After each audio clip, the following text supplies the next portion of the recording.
Hello students, our today's topic is consumer education. I am Dr. Anju Chaudhary, Associate Professor, Government College for Women, Hisar. First of all, definition of consumer education. उपभोक्ता शिक्षा किसे कहते हैं या उपभोक्ता शिक्षा की परिभाषा क्या है? Consumer education is that branch of general education that is given to any commodity, goods or services in relation to such goods or services to a person who consumes it. उपभोक्ता शिक्षा एक जनरल शिक्षा की वो branch है जिसमें उपभोक्ता यानी वो व्यक्ति जो किसी भी वस्तु को खरीदता है या उसका उपभोग करता है, उसको जो चीजें वो उपभोग कर रहा है या जो वस्तुएं वो उपभोग करता है या जो सेवाएं जिनका वो उपभोग करता है उसके बारे में जानकारी दी जानी चाहिए. In other words, it is the duty and rights of the consumer to appraise them, their duties and rights. दूसरे शब्दों में हम ये भी कह सकते हैं कि उपभोक्ता का ये अधिकार है कि उसको अपने अधिकारों और अपने कर्तव्यों के बारे में बताया जाए. तो सबसे पहले उपभोक्ता किसे कहते हैं? उपभोक्ता वह व्यक्ति होता है जो किसी भी वस्तु को खरीदता है या उसका उपभोग करता है.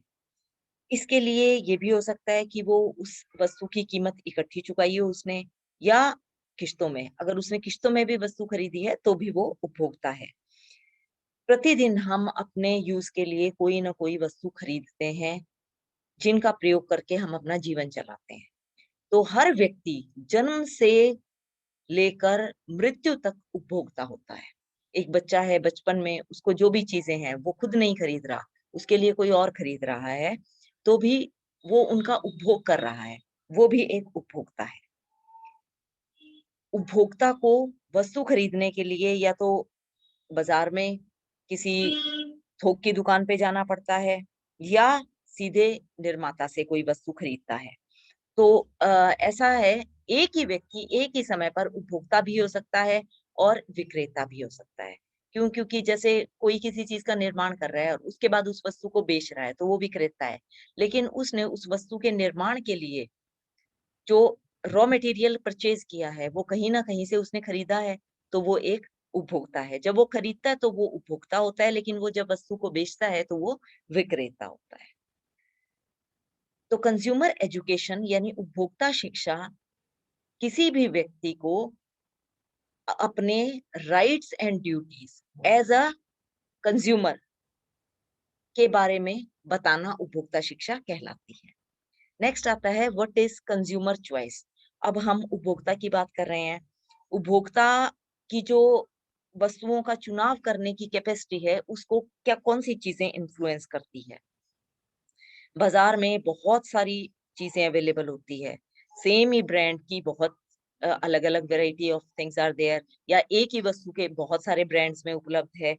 तो ये एक बड़ी कंफ्यूजिंग सी चीज है कि हम किस चीज का चुनाव करें और किस चीज को छोड़ें. उपभोक्ता की जो चॉइस है वो 3 प्रकार की हो सकती है. पहली है हैबिचुअल चॉइस या व्यक्तिगत चुनाव. कभी भी हम एज अ पर्सन कोई भी वस्तु जब खरीदने जाते हैं तो हर व्यक्ति विशेष की एक अलग पसंद होती है. तो ऐसा नहीं होता कि हम किसी और व्यक्ति की चीज कभी पसंद ही ना आती हो या हमेशा ही पसंद आ जाए. नहीं, दोनों बातें हो सकती हैं. हमें दूसरे की पसंद पसंद भी आ सकती है या हमारी अलग चॉइस भी हो सकती है. तो हर व्यक्ति अपनी पसंद से वस्तु को खरीदना चाहता है. वो उसकी व्यक्तिगत चुनाव होता है. वो उस उपभोक्ता की व्यक्तिगत पसंद बनती है. मान लीजिए कि आप आपको कोई ड्रेस खरीदनी है, आपको ब्लू कलर पसंद है, तो जब आप वस्तु खरीदने जाएंगे तो आप ब्लू कलर की ड्रेस का ही चुनाव करेंगे. ये आपकी व्यक्तिगत चुनाव है. दूसरा आता है इम्पल्सिव चॉइस. कभी कभी हम आपने भी देखा होगा, कभी हम कोई वस्तु खरीदने जाते हैं तो हम हमें जो नहीं खरीदनी होती वो चीज भी हम ले आते हैं. ऐसा कब होता है? जब हमारी चॉइस इम्पल्सिव चॉइस या प्रेरक चुनाव होता है. हम कई बार दुकानदार की बातों से प्रेरित होकर वस्तुएं खरीद लेते हैं. हमें पसंद ही नहीं आती, लेकिन शॉपकीपर एक मनोवैज्ञानिक दबाव हमारे ऊपर बनाता है, जिसके लिए हम वो वस्तु को खरीदने के लिए मजबूर हो जाते हैं। और इसमें एक इसका डिसएडवांटेज ये भी है कि हम जब ऐसी वस्तु खरीद कर घर ले आते हैं, तो बाद में हमें उसका पछतावा भी होता है। नेक्स्ट आती है रेशनल चॉइस या विवेकशील चुनाव। ये बहुत अच्छा तरीका है वस्तुओं को चुनने का। ये बुद्धिमत्ता से किया गया चुनाव है, जिसमें परिवार के सभी सदस्यों की आवश्यकताओं को ध्यान में रखने के साथ-साथ वस्तु की गुणवत्ता, उसके साधनों के प्रयोग तथा वस्तु को खरीदने के पश्चात मिलने वाले सैटिस्फैक्शन पर भी विचार किया जाता है। उपभोक्ता को कोशिश करनी चाहिए कि वो जब भी वस्तुओं का चुनाव करे, रेशनल चॉइस से ही करे, बुद्धिमत्ता पूर्वक सोच समझ कर ही करे। Now next comes factors affecting consumer choice. उपभोक्ता की जो चुनाव करने की क्षमता है, उसको क्या चीजें प्रभावित करती हैं? पहली सबसे most important is the income. Income उपभोक्ता का चुनाव उसकी आय से बहुत प्रभावित होता है। अगर आय कम होती है तो उपभोक्ता सस्ती वस्तुएं खरीदता है, और अगर आय अधिक है तो वो महंगी वस्तुएं खरीदता है। इस प्रकार हमारी आय हमारे चॉइसेस को या चुनाव को प्रभावित करती है। Habits, second point is habits. Habits, हम अपनी आदतों से प्रभावित होकर बहुत सारी वस्तुएं खरीदते हैं। कुछ लोग कम किंतु अच्छी वस्तुएं खरीदना पसंद करते हैं, और कुछ लोग सस्ती और बहुत सारी वैरायटी चाहिए किसी को। तो ये हमारी आदत पर निर्भर करता है कि हमारी खरीदने की आदत या हमारी हैबिट्स क्या है, उसी से प्रभावित होकर हम वस्तुएं खरीदते हैं। नेक्स्ट है सीजन। उपभोक्ता चुनाव मौसम से बहुत प्रभावित होता है। सर्दियों में गर्मी देने वाले वस्त्र खरीदते हैं, जैसे स्वेटर, शॉल, जुराबें इत्यादि। गर्मियों में हम सूती वस्त्रों का चुनाव करते हैं, और खाने पीने की वस्तुओं में भी यही सेम ट्रेंड हम फॉलो करते हैं। गर्मियों में जो चीजें अवेलेबल होती हैं, जूसेस हो गए या सिट्रस चीजें हमें सर्दियों में अवेलेबल हैं। जो अवेलेबिलिटी होगी या जो मौसम होगा, उसके अनुसार हम चीजों को खरीदना और खाना पसंद करते हैं। Next is a location of market and other market related factor. This is also a very important factor which influence our choice. अगर बाजार घर से दूर है और बाजार कभी कभी जाया जाता है, तो क्या करते हैं, हम एक आवश्यक वस्तुओं की सूची बनाते हैं, उसके बाद मार्केट जाते हैं और वो चीजें परचेज करके लाते हैं।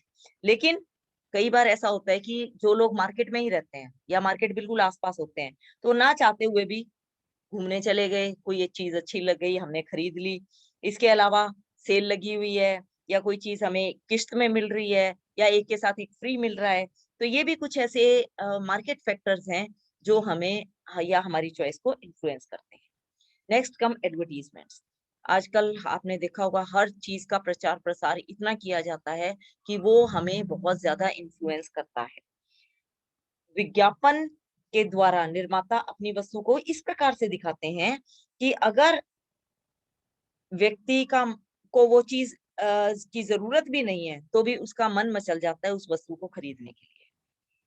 इस प्रकार एडवर्टीजमेंट्स हमारे चुनाव को इन्फ्लुएंस करती है। नेक्स्ट आता है सोशल एंड कल्चरल फैक्टर्स। जैसे आपने देखा होगा, कोई शादी आती है, व्रत आता है, त्योहार आता है, पार्टी होती है, तो भी हम कुछ ना कुछ खरीदारी अवश्य करते हैं। घर में कोई शादी है तो घर के सब मेंबर्स कपड़े खरीदने जाते हैं। तो ऐसे हमारे सोशल और कल्चरल फैक्टर्स हैं, हमारे सामाजिक और सांस्कृतिक कारक हैं, इन्फ्लुएंसेस हैं। त्योहार आ गया, कोई दिवाली का त्योहार है, सबके लिए नए कपड़े आएंगे घर में। ये फैक्टर्स भी हमारे परचेजिंग को इन्फ्लुएंस करते हैं। नेक्स्ट आता है सोशल अप्रूवल एंड स्टेटस। उपभोक्ता उन वस्तुओं का चुनाव करता है जो समाज की तरफ से स्वीकृत होती हैं, जो समाज में जिनको अच्छा माना जाता है, हम अक्सर वही चीजें खरीदते हैं। इसके अलावा व्यक्ति अपने शैक्षणिक, व्यवसायिक हो गया, उसका सामाजिक या आर्थिक स्तर, इनके हिसाब से भी वस्तुओं का चुनाव करता है। नेक्स्ट आता है उसका अपना स्टेटस क्या है, या चीजें फैशन में कौन सी हैं, वो अपने स्टेटस के अनुसार जो चीजें फैशन में या ट्रेंड में हैं, उन वस्तुओं का चुनाव करता है।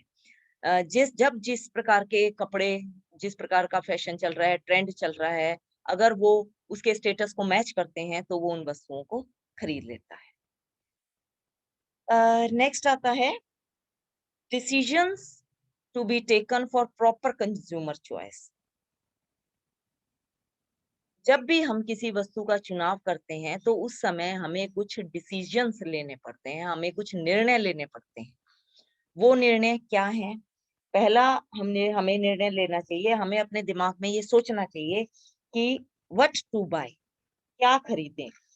हमेशा उपभोक्ता को अपनी आर्थिक स्थिति, अपने परिवार का बजट, अपनी आवश्यकता की किस वस्तु की कितनी आवश्यकता है, वस्तुओं की उपलब्धता, वो वस्तु अवेलेबल है या नहीं, उसके मूल्य को ध्यान में रख के ही ये निर्णय लेना चाहिए कि उसे क्या खरीदना है। इसके साथ ही उसे ये ध्यान रखना चाहिए कि उसे हमेशा स्टैंडर्डाइज्ड प्रोडक्ट ही खरीदने हैं। Next comes when to buy. जिस वस्तु को जब आवश्यक हो तभी खरीदें। अब आपको गर्मियों में पंखे, एसी, कूलर इत्यादि चाहिए, हमें सर्दियों में गीजर, हीटर, ब्लोवर, गर्म कपड़े इत्यादि खरीद चाहिए होते हैं।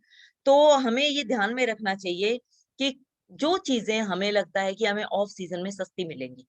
जब गर्मियां आती हैं तो आपको अ, अ, आपके गीजर, हीटर, ब्लोवर वगैरह सस्ते मिलते हैं, और जब सर्दियां आ जाती हैं तो आपको एयर कंडीशनर, कूलर, पंखे सस्ते मिल सकते हैं।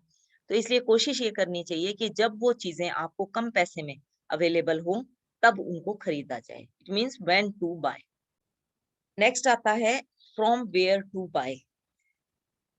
जब भी आप कोई चीज खरीदने जाएं तो 2-3 दुकानों पर अच्छे से देखें, कीमत पूछें, उसके बारे में, वस्तु के बारे में अच्छे से समझें, कौन सी वस्तु किस बाजार में, किस दुकान पर अच्छी मिलती है, ये पता करें। उसके बाद ही वो वस्तु खरीदने जाएं। Next, how to buy. कैसे खरीदें? खुद जाकर किसी दूसरे को अगर आप कहेंगे कि ये वस्तु मेरे लिए खरीद लाओ तो आपको वो महंगी मिलेगी और हो सकता है आपको वो क्वालिटी ना मिले जो आपको चाहिए। तो हमेशा खुद जाकर उचित मूल्य पर अपनी मनपसंद वस्तु ठीक से मेजर कराकर, कपड़ा ले रहे हैं तो उसकी मेजरमेंट मीटर में है तो वो प्रॉपरली मेजर किया हुआ हो, कोई तोलने वाली वस्तु है, वेइंग किलोग्राम्स में, ग्राम्स में है, उसको अच्छी तरह से ठीक से तुलवा कर ही वस्तु को खरीदें। उधार पर लेने वाली वस्तुएं कभी भी सस्ती नहीं मिलती, और अगर आप उधार पर ले रहे हैं तो पहले उसका कीमत निश्चित कर लें और उसके बाद ही उस वस्तु को खरीदें। नेक्स्ट आता है हाउ मच टू बाय। वस्तुएं कितनी खरीदनी है? कुछ चीजें होती हैं जो हम बल्क में खरीद लेते हैं, वो खराब नहीं होती और वो हमें सस्ती पड़ती हैं तो वो खरीद लेनी चाहिए। कुछ चीजें ऐसी होती हैं जो पेरिशेबल आइटम्स होते हैं, जो जल्दी खराब हो जाते हैं।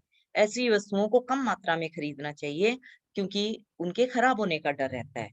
तो उतनी ही मात्रा में खरीदें जितनी आपको जरूरत है। फॉर एग्जाम्पल, गेहूं हम पूरे साल का एक बार में खरीद लेते हैं, और बाकी चीजें जैसे दाल, चीनी, चावल इत्यादि महीने में, 2 महीने में हम इकट्ठा खरीद सकते हैं। लेकिन पेरिशेबल फूड आइटम जैसे फल है, सब्जियां हैं, ये हम 2 दिन, 3 दिन या एक हफ्ते का इकट्ठा खरीद सकते हैं। दूध है, ये हम डेली खरीदते हैं। तो आपको ये पता होना चाहिए कि आपकी रिक्वायरमेंट कितनी है और the type of product you are buying वो किस कैटेगरी का है, जल्दी खराब होने वाला है या देर तक चलने वाला है। उसके बाद ही उसकी मात्रा के उसी के हिसाब से वस्तु की मात्रा को खरीदें। नेक्स्ट आता है who to buy. Who to buy, वस्तु को कौन खरीद कर लाएगा? कुछ लोग मार्केट में जाने के बहुत शौकीन होते हैं। उनको हर शॉप का पता होता है कि कहाँ पर कौन सी शॉप किस रेट में मिलेगी या सही मात्रा में मिलेगी, या आपको सही प्रोडक्ट मिलेगा, सही चीज मिलेगी। तो कोशिश करनी चाहिए कि ऐसे लोग ही खरीदारी करें। परिवार में एक आध ऐसा जो भी पर्सन है जो परचेजिंग में या खरीदने में जिसका इंटरेस्ट है, वही वस्तुओं को खरीद कर लाए, उसको ही खरीदारी करने के लिए भेजना चाहिए। तो ये थे डिसीजंस जो कि जब भी हम वस्तु का चुनाव करते हैं हमें इन्फ्लुएंस करते हैं या हमें ये निर्णय लेने की जरूरत पड़ती है।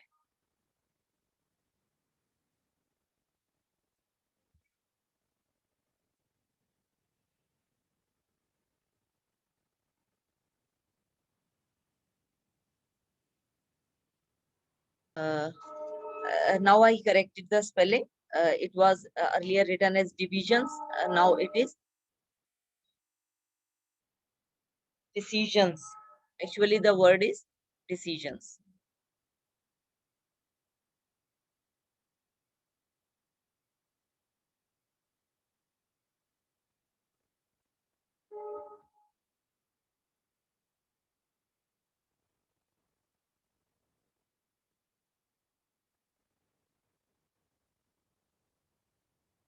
Now comes buying problems of consumer. जब भी कोई उपभोक्ता वस्तु खरीदने जाता है तो उसके सामने क्या क्या समस्याएं आती हैं।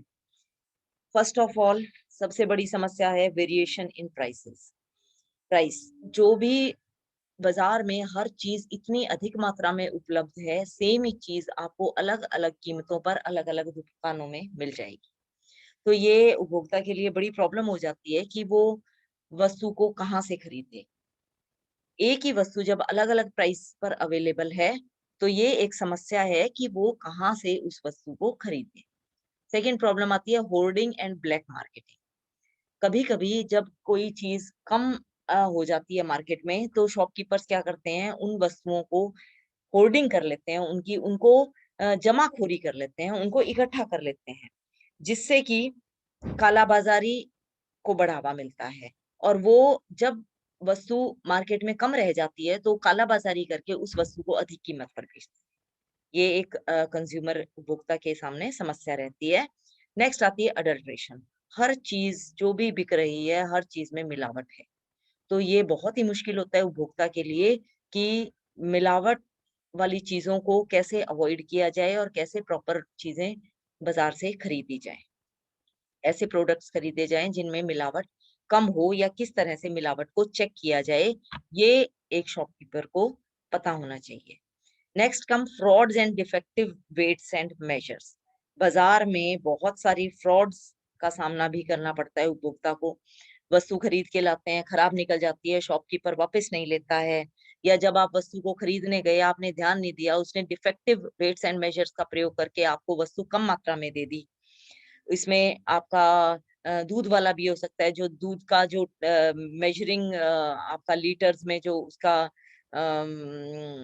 दूध तोलने का जो इक्विपमेंट होता है, वो कई बार ठीक नहीं होता, स्टैंडर्डाइज नहीं होता। जो बाट हैं जिनसे वो आपकी वस्तुओं को, पहले बाट वाली मेजरिंग वेइंग मशीन्स आती थी, तब वो चीटिंग करते थे, उनके साथ लोहा लगा देते थे या उनको बीच में से खाली कर देते थे। अब क्या करते हैं आजकल, जो इलेक्ट्रिक वेइंग मशीन्स हैं उनमें वो पहले ही सेटिंग ऐसी कर देते हैं कि आपको वस्तु कम मात्रा में मिलती है। तो इस तरह की प्रॉब्लम्स का भी उपभोक्ता को सामना करना पड़ता है। नेक्स्ट आता है इनएडिक्वेट labelling on products and packaging of goods. जो प्रोडक्ट आपने खरीदा उस पर जो लेबल किया हुआ है वो प्रॉपर नहीं है। उस पर आपको date of manufacturing, date of expiry, आपका इंग्रेडिएंट्स क्या क्या यूज हुए हैं उसमें, उसमें कितनी अमाउंट में प्रोडक्ट अवेलेबल है, उसका एक्चुअल प्राइस क्या है, ये सारी चीजें अगर प्रोडक्ट पर हैं तो वो प्रॉपर लेबलिंग है। लेकिन कई बार क्या होता है, लेबलिंग ही अवेलेबल नहीं होती, फाड़ देते हैं शॉपकीपर्स और एक्सपायर डेटेड प्रोडक्ट्स को मार्केट में सेल कर देते हैं। And packaging of goods. कई बार ऐसा होता है कि जो गुड्स आपने खरीदे हैं उनकी पैकिंग ठीक प्रकार से नहीं है। ऐसे में क्या शक होता है कि कहीं आपको कम अमाउंट में प्रोडक्ट तो नहीं दिया जा रहा, कि उसकी पैकिंग खोल कर प्रोडक्ट कम कर दिया गया और अब दोबारा से सील करके आपको सेल कर दिया गया। Next is misleading and false advertisements. Advertisements उपभोक्ता को बहुत ज्यादा कंफ्यूज करती हैं और मिसलीड करती हैं। फॉर एग्जांपल, आपने देखा होगा गोरेपन की क्रीम, 1 वीक लगाओ और गोरे हो जाओ। Is it possible? Being a science student आपको ये पता होना चाहिए कि हमारी बॉडी में मेलानिन पिगमेंट होता है जो हमारे बॉडी के कलर को रेगुलेट करता है। तो क्या आपने जो एक क्रीम लगाई वो आपके बॉडी के अंदर जाकर मेलानिन पिगमेंट को इफेक्ट करेगी? नहीं, उसकी सिक्रीशन को इफेक्ट नहीं करेगी। तो these are false and misleading advertisements which makes consumer or which pressurize consumers to purchase a product.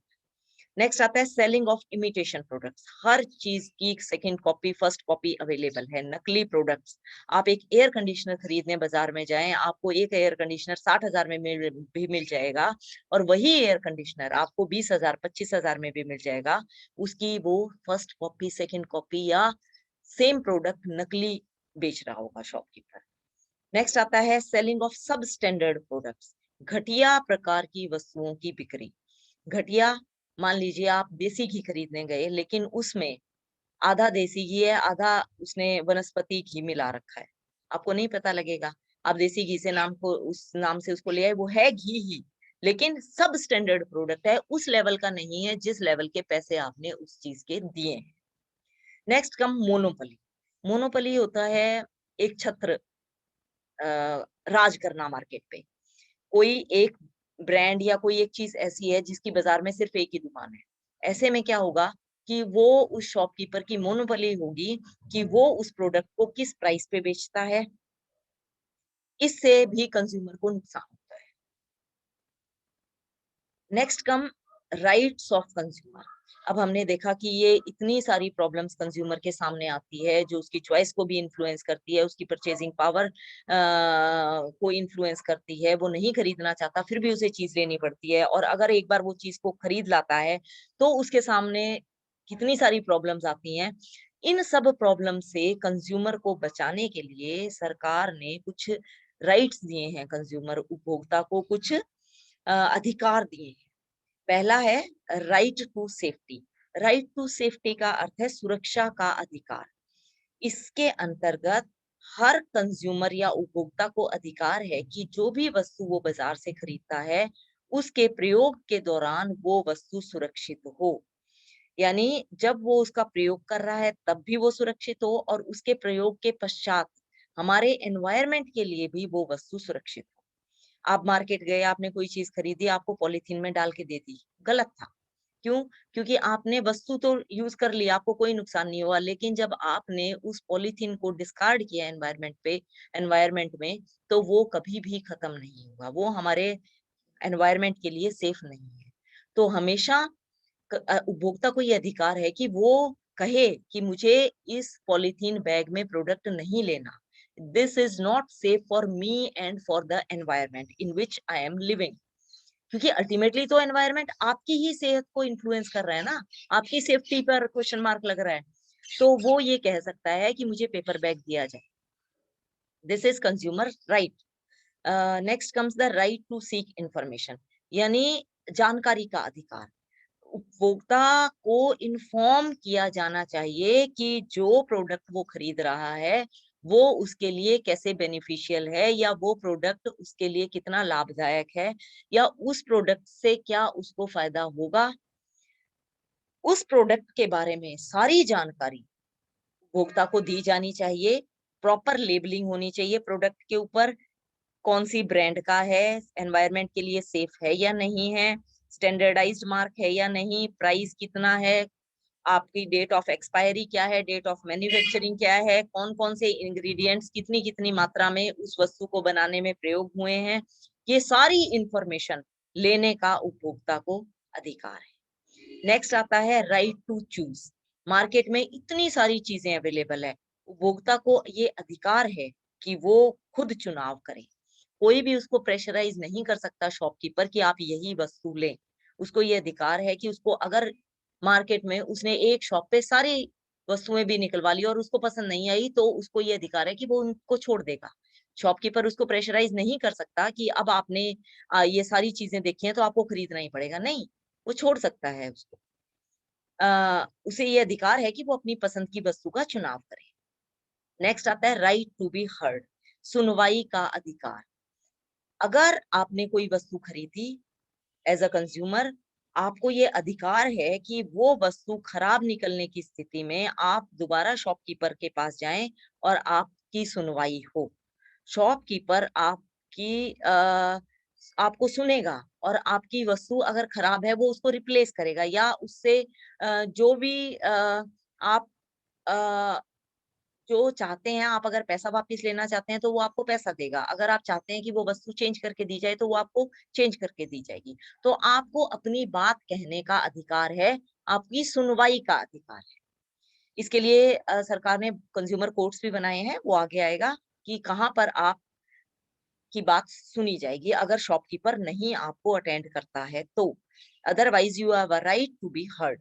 Next comes the right to redress. Redressal का मतलब होता है कि अगर आपको किसी वस्तु के परचेज के दौरान या उस वस्तु के इस्तेमाल के दौरान किसी प्रकार की भी नुकसान हुआ है, आपको उस वस्तु को यूज करने से आपको कोई भी अ, उस वस्तु के प्रयोग के दौरान आपको अगर कोई भी नुकसान हुआ है, तो जो शॉपकीपर है वो उसकी भरपाई करेगा, रिड्रेस करेगा, वो आपको वापस देगा। आप इसमें आपका फिजिकली नुकसान ही नहीं, आपको अगर साइकोलॉजिकली भी आपको परेशानी हुई है उस वस्तु के इस्तेमाल से, तो भी उसको शॉपकीपर को उसका हर्जाना देना पड़ेगा। Next comes right to consumer education. प्रत्येक व्यक्ति को ये अधिकार है कि उसको उपभोक्ता शिक्षा दी जाए। आजकल तो स्कूल लेवल पर ही कोर्स करिकुलम में उपभोक्ता शिक्षा का चैप्टर इंक्लूड किया जाता है, ताकि बचपन से ही हर व्यक्ति को अपने अधिकारों के बारे में पता हो, उसको ये पता हो कि उसको उपभोक्ता शिक्षा क्या है, उसके अधिकार क्या हैं, उसकी ड्यूटीज क्या हैं और किस तरह से वो विवेकपूर्ण चुनाव कर सकता है। These are the rights of consumers. Next come responsibilities of consumer. एक चीज आपको पता होगी कि जब भी हमें कोई अधिकार दिए जाते हैं तो हमारे कुछ कर्तव्य भी होते हैं, ठीक है ना? ऐसा नहीं है कि आपको सिर्फ अधिकार दिए गए आप उनका प्रयोग करें, नहीं। आपके कुछ कर्तव्य भी हैं जो आपको फॉलो करने होंगे, being a member of this society. और आप इस सोसाइटी का एक पार्ट हैं, इसीलिए आपको वो राइट्स दिए गए हैं। तो आपकी भी कुछ रिस्पॉन्सिबिलिटीज हैं एज अ कंज्यूमर। वो क्या क्या है? First is awareness. खुद को जागरूक होना पड़ेगा, जागरूकता। अगर व्यक्ति खुद जागरूक नहीं है तो कोई भी उसको चीट कर सकता है। तो व्यक्ति को खुद जागरूक होना चाहिए कि वो पहले ये पता करे कौन सी वस्तु खरीदनी है, कितनी खरीदनी है, कहाँ से खरीदनी है, मार्केट सर्वे करे, उसके बाद ही वस्तु का चुनाव करे। नेक्स्ट आता है रेशनल चॉइस, विवेकपूर्ण चुनाव। अच्छे से जानकारी प्राप्त करने के बाद ही वस्तु को चुना जाना चाहिए। शॉपकीपर के या किसी और के प्रेशर में आकर वस्तुओं का चुनाव ना करें। नेक्स्ट है केयरफुलनेस। केयरफुलनेस का मतलब है जब भी प्रोडक्ट को खरीदें लेबल चेक करें, केयरफुल रहें कि आपने जो प्रोडक्ट खरीदा वो सही है या नहीं। नेक्स्ट है रिस्पॉन्सिबल सिटीजन। जब भी आप बाजार से कोई वस्तु खरीदते हैं, अगर आप एक रिस्पॉन्सिबल सिटीजन हैं, तो आप ये ध्यान में रखें कि आप कालाबाजारी से कोई वस्तु नहीं खरीदेंगे। अगर बाजार में किसी वस्तु की कमी आपको दिख रही है, तो आप उस वस्तु को स्टॉक करके ना रखें। ऐसे में कालाबाजारी को बढ़ावा मिलता है जब हम वस्तुओं को स्टॉक कर लेते हैं। तो बीइंग अ रिस्पॉन्सिबल सिटीजन, जब वस्तु की कमी है आप उसको कम प्रयोग करें। नेक्स्ट आता है टू लॉन्च द कंप्लेंट। अगर किसी विक्रेता द्वारा अगर धोखा दिया गया है किसी उपभोक्ता को, तो ये उपभोक्ता की ड्यूटी होती है कि वो उस दुकानदार के या उस विक्रेता के अगेंस्ट एक कंप्लेंट लॉन्च करे, ताकि वो बाकी लोगों को एक्सप्लॉइट ना कर सके। अगर आप जागरूक नहीं हैं, अगर आप एक कंप्लेंट लॉन्च नहीं करते, तो बाकी लोग भी उसी प्रकार से चीट होंगे। नेक्स्ट आता है मेकिंग हेल्दी एनवायरनमेंट। उपभोक्ता को अपनी जीवन शैली तथा वस्तुओं के उपभोग करने के ढंग इस प्रकार का रखना चाहिए कि पर्यावरण को कम से कम नुकसान पहुंचे। जैसे मैंने अभी आपको पॉलीथीन के यूज का नुकसान बताया था। तो अगर आप इतने एनवायरनमेंट के लिए आप अगर इतना सोचते हैं, तो आप शॉप से अगर पॉलीथीन खरीदना ही बंद कर देंगे हम, तो विक्रेता किसको बेचेगा? तो हमें अपने एनवायरनमेंट को भी हेल्दी रखना है, क्योंकि ultimately it influences our health. Next आता है फॉर्मिंग कंज्यूमर ऑर्गेनाइजेशन, यानी उपभोक्ता संगठनों का निर्माण करना। अगर आपकी कॉलोनी में आप सारे उपभोक्ता हैं, अगर आप एक कुछ कॉलोनीज मिलकर उपभोक्ता संगठन बना लें और एक दूसरे को इस बारे में शिक्षित करें, तो चीटिंग बहुत कम हो जाएगी। नेक्स्ट आता है प्रूफ ऑफ ट्रांजैक्शंस। जब भी आप कोई वस्तु खरीदें, तो आपको बिल वाली वस्तु खरीदनी चाहिए, आपको उसका बिल लेना चाहिए। कभी कभी हम ऐसा होता है कि कोई चीजें हम खरीद लेते हैं और अगर बिल ना लेते हैं तो शॉपकीपर हमें सस्ता देता है, तो हम बिल छोड़ देते हैं। For example, if we purchase gold, हम सोना खरीदते हैं, तो बिना बिल के हमें अगर सस्ता मिलता है तो हम खरीद लेते हैं कई बार। लेकिन हमें ऐसा बिल्कुल भी नहीं करना चाहिए। बिना बिल की वस्तु नहीं खरीदनी चाहिए। Proper use of product and services, ये एक कंज्यूमर की रिस्पॉन्सिबिलिटी है कि वो जब भी कोई वस्तु खरीद रहा है या खरीद कर लाया है, तो वो उसको उसका यूज प्रॉपर करे। ऐसा नहीं है कि वो वस्तु 1 साल की वारंटी में है तो वो उसको ढंग से प्रयोग ही ना करे, कि 1 साल में कोई बात नहीं, रिटर्न हो जाएगी, दोबारा मिल जाएगी। ऐसा नहीं सोचना चाहिए। आप अगर वस्तु को खरीदा है आपने, तो उसको सही प्रकार से उसका प्रयोग करें। Now comes the consumer protection act, CPA. Consumer protection act क्या है?